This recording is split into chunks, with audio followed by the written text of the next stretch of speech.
Welcome, folks. We're joined by Dennis Andrew Ball, and we're going to be airing some of his call-in when he was on the McGraw Show, and we're going to start with the one from 11/5/2021. Unmute yourself, Dennis.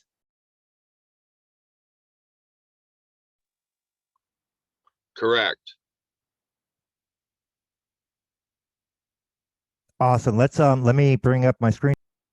That pipeline is shut down. They will lose that return on the investment. Well, not only that, you won't be able to get gas here in the area. Let's go to the phones here. Dennis is on line one. Dennis, good morning. Welcome to KTRS. Well, thank you. I appreciate the opportunity. I want to congratulate you on having this segment where you're talking about living wage jobs, manufacturing jobs. I really believe America needs that. I've talked about it in some of my books. I'm an author, and I just was taken by your aggressive motivation to talk about that. I think that's really an important issue, especially in the rural areas like Southern Illinois, where you could have John Deere, Boeing, Hewlett-Packard, and maybe even Ford Motor Company put a plant. Tennessee and Kentucky got one recently. They're going to make electric cars. I think that's the future. What say you? Well, I don't think going out on a limb and saying that manufacturing jobs are good should garner any praise. I mean, that's sort of is there anybody out there complaining about manufacturing jobs coming to their region? Hello? I hope not. Yeah. I think manufacturing is a big issue right now because all these minimum wage jobs that people are trying to raise their family on, it just doesn't work. Well, look, you're without getting into all of this, I don't think, Dennis, anybody is against manufacturing jobs. Manufacturing jobs have changed, right? They're not the soot-filled job where you pick up the box on this conveyor belt and put it on that conveyor belt, right? Or you take this lug nut and you put it on this screw. Manufacturing jobs have changed. They're high-tech. You need more skills. You need more schooling. You need more training. They're not in dingy factories anymore. They're in, hermetically sealed factories, right? I mean, have you seen the manufacturing plant Intel is building out in Arizona? It's taking them years, and it has to, the air quality has to be as clear as it is on Saturn because any speck of dust will ruin one of the chips. So manufacturing is important. I think we all agree. And I was just sort of curious, talking to a man who lives his life in manufacturing, right? What is the true story? Are manufacturing jobs coming back? Are they going away? And I thought it was a pretty interesting conversation. So I appreciate your phone call. If I may say this, wages and benefits are a big part of this. And so that's going to have to be a topic of discussion with respect to bringing back manufacturing jobs to the United States and provide a living wage for people who are raising a family. Yeah, but Dennis, thanks for the phone call. I know everybody loves to pick on minimum wage jobs and loves to scream. You want to let's put your 2 cents in on the context of that, Oh, Dennis? yes, definitely do. And appreciate the opportunity. This is very good and timely. The campaign for America, folks, is on. We have a lot to do, a lot of work, but it's on. And why is it on? Because our children are important. And all of these things that we talk about on this program is designed to help and benefit the family, the kids, you, and the future. And I also posted today on the Facebook page, Dennis Ball, talking about the forces that cause breakups in marriage. Much of it has to do with the family and the parents, particularly the man and the wife, who must work for each other and work for the family. When that doesn't happen, that leaves the room for all kinds of bad things to happen. Prior to World War II, families were together. After World War II, families have disintegrated. Why? Has anybody bothered to ask that question? It's an important question. It Why is. that has happened. We attempt, excuse me, on this show to answer that, and we'll continue as we proceed into this year. So I want to say that I think it's very, very good what McGraw and I had a chance to talk about, and we have a lot more to talk about today's program. All right. Shall we get into the second segment that you did on their show? Right. All right. Let's do that.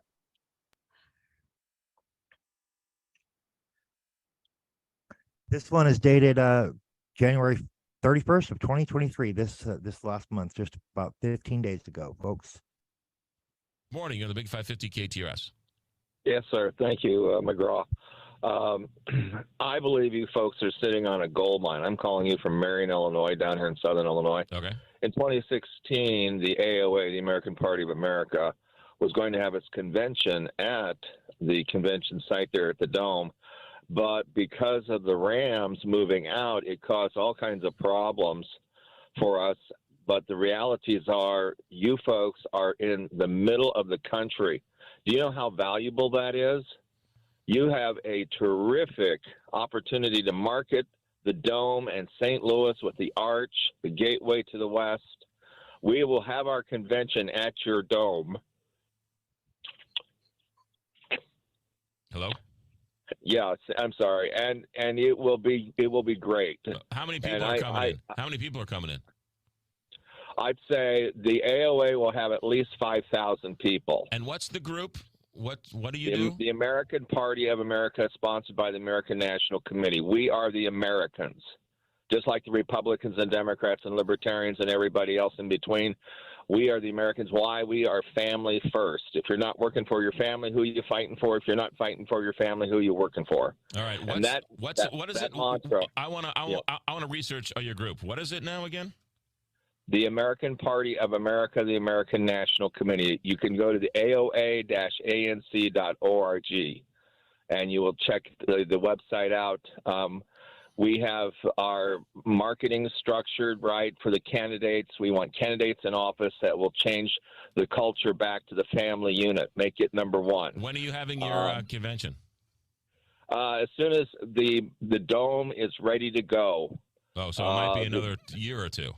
It could be in 24. Yeah. Let me ask you this question. We've had the Dome for 30 years, and we've had the Convention Center for 30 years. Right. Just in terms of economic development, I think people from St. Louis would find it hard to find a whole lot of economic development that's been spurred on by the Dome and the Convention Center. Well, I just think it's how you market the Dome and the city. I think St. Louis is a terrific Have we been marketing it wrong then? I think so. I think it has to be marketed. You're in the middle of the country. You have Laclede Landing down there. When the Rams were there, I actually went up and did some tailgating. Loved it. It's a big attraction there on the riverside. You got Missouri on one side, Illinois on the other. You got the casinos. Yeah, well, we've had those things for centuries. Well, I get that, but we're talking the Dome here and the development of the community around it as well. And so I think that the city council, the mayor, the city council members have a great opportunity here to change the climate and market the city. Why now? Why hasn't this happened in the last 30 years? Well, I have no clue. I mean, you can see what's happened. But I'm asking you, I mean, you're saying to do the same thing we did 30 years ago, and it hasn't happened in 30 years. Well, that's because of leadership. Really? So we need better leadership. I think so, Okay. and that's what I'm talking about. And that'll spur the economic development around the Dome. I believe so, and I believe if you talk also living wage jobs, you can't raise a family on minimum wage. You need living wage. Well, why don't we take some of this money that we're going to put in for the Dome renovation and pay police officers more and pay city people more? Well, that's a matter with the council and the mayor. That's leadership. That's it. That's leadership. You know, but I am all for the Dome. I think it's a great idea, and I think that we have opportunities here to draw people from all over the country and bring them in. almost like Las Vegas. Yeah. And that's exciting to me. Yeah, it's interesting. Hey, Dennis, thanks for the phone call. Appreciate your keen insights. You bet, buddy. You got it. Yeah, some interesting thoughts. All we need is leadership. Why didn't I think of that? Leadership. That's an important segment on today's show because McGraw Mulholland, who is the gentleman who is interviewing me, he has recognized that there has been a breakdown in our society and our culture because of a poor leadership role the governments take because the people allow it. It's the apathy, folks. The apathy has to end. So you see all the books that I have written. Why did I spend the time to do this? Why did I take the time and continue to take the time? It is to educate us. Yes, and everybody should be looking to educate themselves. Don't take any one person's word for it. Start looking into stuff, folks. Start reading real books, real information that we can, that's why people like Dennis and people like me are doing the work we're doing, because we believe that we can change the world for the better. But we all Someone have to has to be actively the participate. parent. Yep. And that's what's happening here. And that's why I'm running for president of the United States. And Richard Sanders is my running mate for vice president. And you are a write-in candidate, correct? Currently a write-in candidate, but that we will get our names on the ballot with your help, people. This is not about me. This is about us and the future of our children and generations to come. And Yes, this absolutely. is why we're here, to get this done now. Agreed.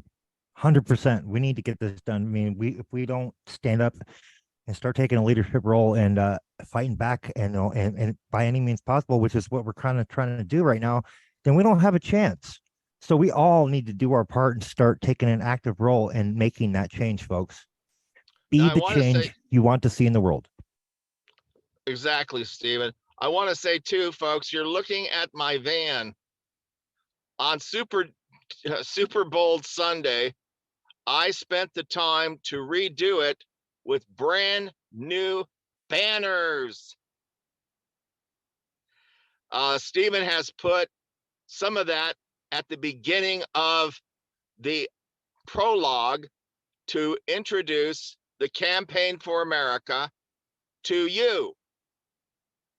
Now, we are planning our trip to Florida to do the airport rallies and to move the campaign forward. I am a candidate for president of the United States. The people have to know that there is another choice out here for them and an alternative to the also-rans who have put us in this position and who must be held accountable, including us, because we have no one to blame if we don't take our responsibility seriously. He's absolutely right, folks. We need to start taking a more active role and doing our part, because if we're being apathetic, then how are we any better than those that are complicit in allowing things to stay the same? Exactly. And so the two segments that you've been listening to have to do, if you notice, with living wage jobs. And I want to tell you something. That theme came not from me, it came from Bernie Sanders, not Richard Sanders, Bernie Sanders, the socialist candidate for president, because I believe he is correct that living wage jobs are necessary to raise a family. You can't do it on minimum wage. What say you, Stephen? You definitely can't do it on minimum wage. I mean, just this last week, we got our rent went up $200 more than it was before, and that's just that right there. We just literally got an increase in our, in our income by just about the same amount. But now we're back to where we were because of the rent increase. So we're still, it's just like tug of war with the, you have to have living wage jobs in order to survive nowadays, folks. Minimum wage doesn't cut it. Not at all. And that means industry, that means skilled labor, education. I have written a book called All Serve to Serve, a plan to strengthen the United States of America. And it talks about creating vocational jobs as well as jobs that came and come through military training. There's also a theme called Race to the Top. That is where colleges, universities, and the business community begin to think in terms of industries that will provide a living wage.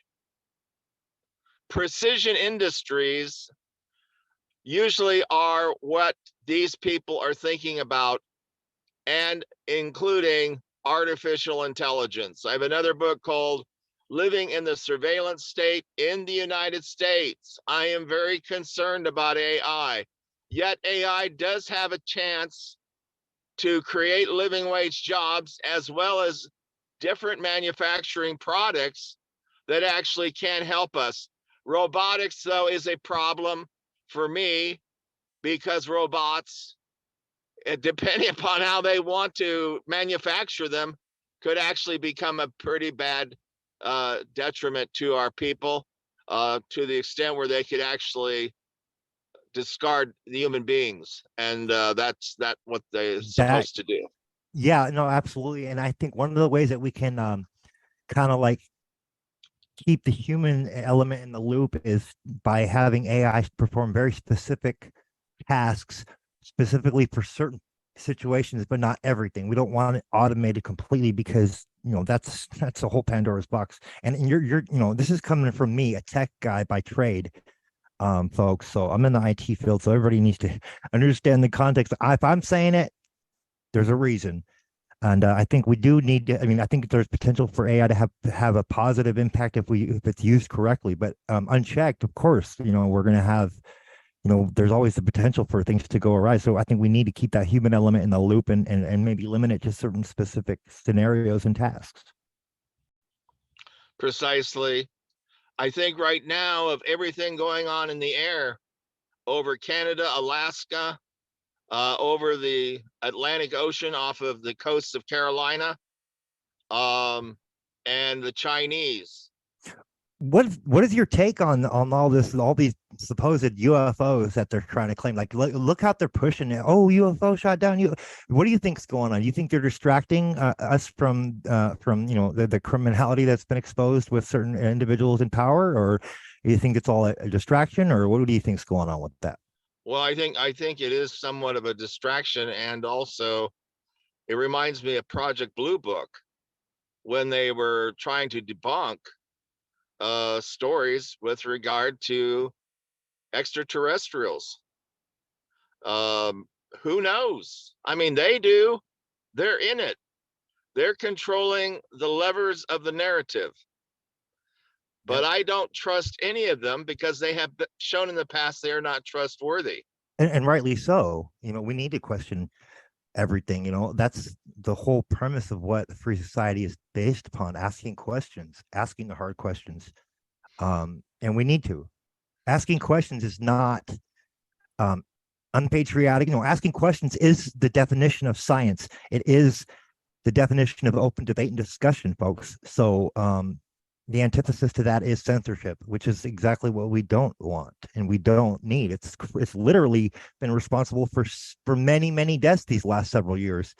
And that's just unconscionable that those in power knowingly did this to folks. It's wrong. Well, I think our national security is an issue here, especially as world events continue to show us what's going on in Europe with Russia and Ukraine, let alone China and Taiwan and other parts in between. The world is changing. That's why I'm here. People are reading my book, The Ball Doctrine, Creating Peace and Prosperity in Every Nation. Very important book. Why? It creates a middle class in every nation so that every family in every nation can raise their children to be in school rather than being swimming for sponges in the Philippines or making bricks in Pakistan. As a matter of fact, today I attempted to get in touch with the Arizona Republic. I have friends in Arizona, and I called the paper today. Guess what? I got people in the Philippines answering the phone for the paper in Phoenix, Arizona. Well, I was interesting. shocked.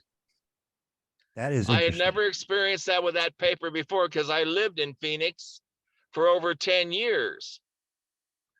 And I have friends out there in the newspaper business and in the media people. But the Arizona Republic, the Philippine people answered the phone on many different phone numbers. And so, people around the world are thinking about what they have to do in order to survive, let alone thrive. But that's why I'm here, folks. The Ball Doctrine, creating peace and prosperity in every nation. We need a Department of Peace in the White House in 2025. Vote for me, you'll get it. Vote for me, you'll get living wage jobs. Vote for Dennis Andrew Ball and Richard Sanders. We will have materials here very soon so you can spread the word.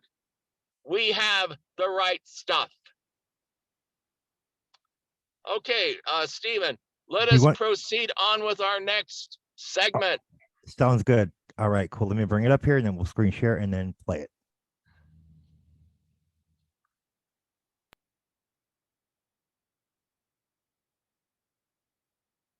All right. One, Dennis, good morning on the Big 550 KTRS. Oh, good morning, McGraw. Morning, Thank you for taking the call. Sure. Yes. And, you had your author on the other segment of the show. I'm a writer, too. I've written a book called One Nation. Mm-hmm. You had me on recently when we were talking about the dome. Incidentally, I believe the city council has made improvements for the dome, and that's exciting to me. And I want to say this: the One Nation book is a book of essays, and it talks about the culture we're living in right now and how. Are you? Hold on a second. Are you trying to get promotions and/or book sales for your book? No, not at all. Oh, okay. What Well, I'm looking what's at the right point now, of your call? the point is, that the author who you had on recently, You mean Don Marsh last hour?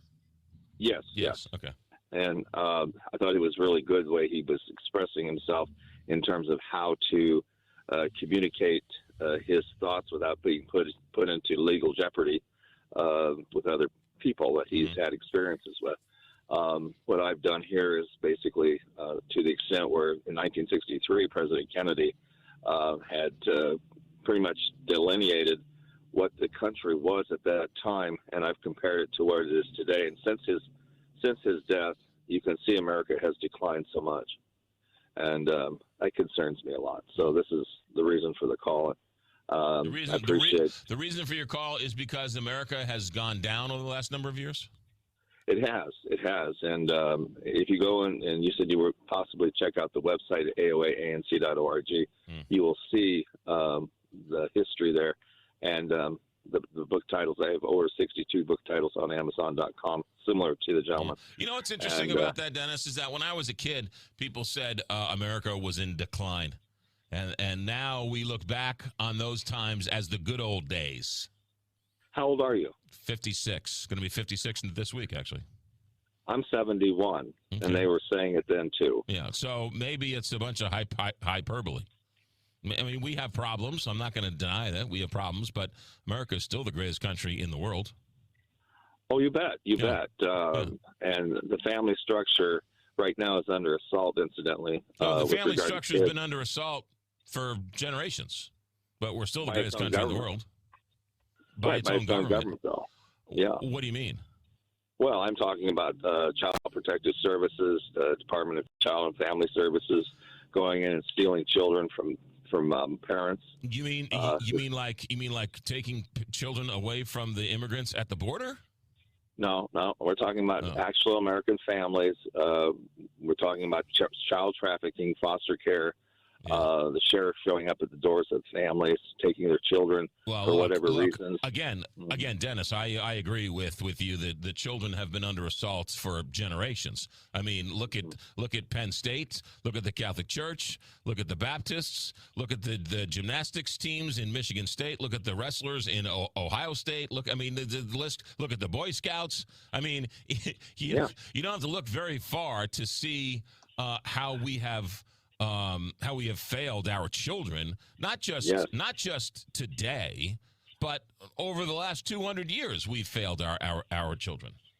Exactly. Yeah. So I got to go, Dennis. Thanks for the phone call. Okay. Appreciate it. Thank you. 918 here, Big 550 KTRS, 314-931-5877, 314-931-5877, or text your comments to 84126. Is that it, Dennis? On that one? Yeah, All that's good. Go ahead and share your thoughts. Yes. Okay, folks.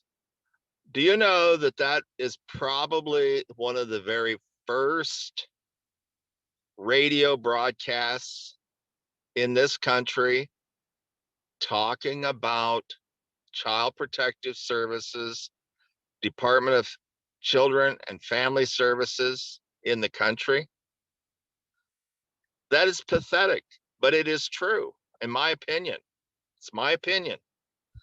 And for what it's worth, I was able to get my points across for all of the suffering parents out there who love their children and have no contact with them because of the brutality of this government created by the Clintons.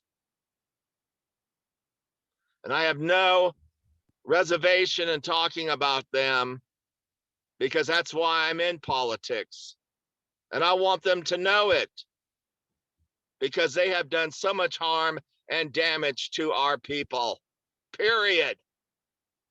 I want to recommend our viewers go look up, there's a book called AFCC Net by Doreen Ludwig. It's on Amazon. I highly recommend everybody go check it out. It puts the pieces together for those folks of what he just said about the Clintons and how it all ties together with the CPS and Family Safe Act and all that.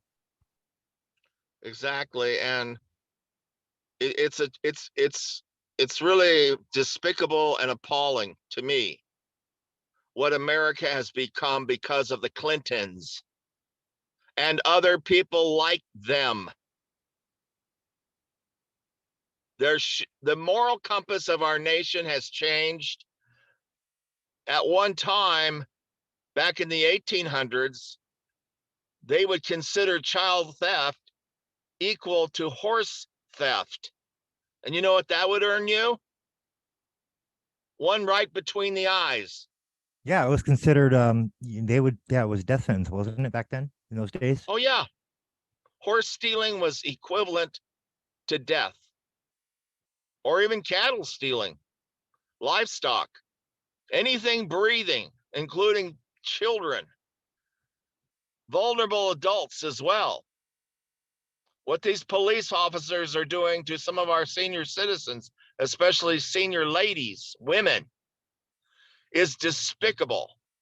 And there's the problem. I've written a book called The Deplorables versus the Despicables, Your Right to Be Heard. That is important because who are the despicables? To me, they're the Clintons. They are the senior executive service managers who Barack Obama, before he left office, put in to destroy Donald Trump. These are people who are unaccountable to nobody. They are government workers in government agencies, just like on the state level, when you have child protective services as well as adult protective services. APS, folks. Their job is to cause harm to all of us. And you can write that down because I believe it's true. And I've had enough experience of this. And I am a court official. And I have been appointed. And I know what is going on here. And that is why I am running for president of the United States. And that is why I'm communicating to you today on the Campaign for America. Ball for All 2024, Ball Sanders 2024. This is the future of America we are dealing with. This is really important. I need your vote. We need your support. We need your donations. Please go to our website at the aoa-anc.org. Donate a few dollars on our website on the donate button. Help us with this. This is a big deal. We're getting an airplane. The link is The in the reporters description as are well, coming folks. on the plane with us. We're putting this party together in every county, every state. And we want you to consider becoming a candidate for Family First initiatives, as I've said before. If you're not working for and fighting for your family, who are you? You could be working for the government. You could be working for yourself. You could be working for the devil. You could be working for God. You could be working for children. And of course, you could be working for money. We all work for money. But the Bible says that the love of money is the root of evil. So it is the love of money that corrupts. Not that money is bad, but the love of money corrupts. Agreed. And then puts all of us at risk. So this is why we're here. This is an important segment today. Do you have anything to say extra, Stephen? Yeah, no, there's so much going on right now, folks, and I just want to encourage everybody, don't take our word for it. Start looking into these issues. The information is out there. It's not hard to find. It's not even being hidden at all. It's in all public domain. This is not something that you have to do much digging. Maybe a little bit of extra searching because of the Google censorship and whatnot, but you can still find a lot of this information, folks. It's out there. So I mean, we're not just talking to talk. This is actual issues and stuff that we have seen for ourselves and the things that need to be discussed so we can come to a common consensus and solutions on how to go forward. Well, you bet. And there was talk here of a convention in 24. Well, that's where we want to be for this convention, in St. Louis, Missouri. And that's a good spot. Maybe our next convention after that will be in Las Vegas at the stadium. The new Raiders Stadium, hopefully. Right. We want this to be the fabric of our society, our country, and we want people to understand they have real skin in the game, because right now the families are being assaulted. They're having a difficult time being able to function, to survive, let alone thrive. There has to be a change here, people. Living wage jobs, extremely important. Think about it. Support the AOA, the ANC. We are the future. So are our children. Thank you. Thank you. Thank you. Shall we wrap it up, Dennis? Yes. All right. Thank you, everybody, for joining us. We'll be back next Tuesday, same time. Yes. All right. Awesome. Don't forget to check out Dennis's website, oh my God, I can't even remember. AOA-ANC.org.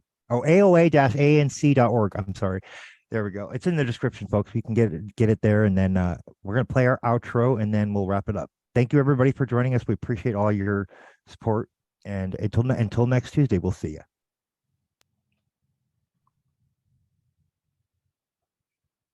That's good.